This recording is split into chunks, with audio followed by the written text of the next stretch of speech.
How's it going, everyone? In today's video, I'll show you on how you can reset your SteelSeries Arctis Nova 5. So doing this is extremely simple. The first thing that you want to do is to just grab your microphone, making sure that it's turned off. And then from there, you want to remove the ear cushion on the right side of the headset. So it's going to be this one.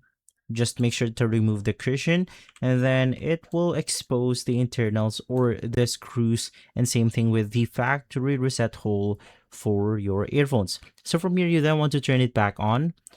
So right after, you want to grab yourself a smart or a SIM lock ejector or a hair clip, nail clip, or something like that simply fits on this small hole right here. So it works the same thing for the smart ejector thing, where you just have to insert the pins and then it will simply press a button inside, resetting the headset itself.